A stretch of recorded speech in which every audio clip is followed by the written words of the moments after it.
মধ্যপ্রাচ্যের দেশ সিরিয়া ধন মান ঐতিহাসিক পুরাকীর্তিতে একসময়ের সমৃদ্ধ দেশটি এখন ধ্বংসস্তূপ। ২০১১ সাল থেকে চলছে রক্তক্ষয়ী গৃহযুদ্ধ। ১৩ বছর পরও লড়াই রক্তপাত থামেনি। এরই মধ্যে ইতিহাসের ভয়াবহতম মানবিক সংকটের মুখোমুখি হয়েছে সিরিয়া।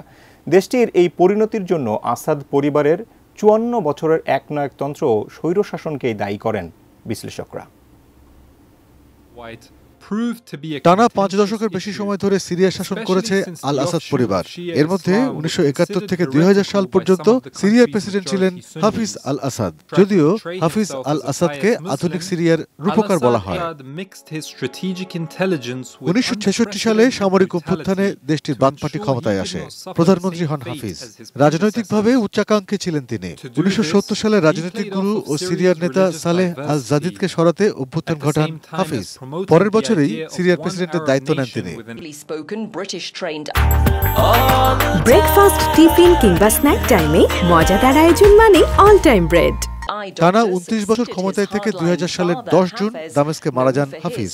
এর মধ্য দিয়ে সিরিয়ায় আসাদ পরিবারের দ্বিতীয় প্রজন্মের শাসনের সূচনা হয়। ওই বছরের ১৭ জুলাই প্রেসিডেন্ট পদে বসেন তার ছেলে বাশার আল আসাদ। বাশার ক্ষমতা নেওয়ার আগ থেকেই সিরিয়ায় তরুণদের মধ্যে বেকারত্ব, দুর্নীতি, রাজনৈতিক ও বাকস্বাধীনতার অভাববোধ থেকে তুমুল হতাশা ছিল, যা উস্কে দেয় আরব বসন্ত।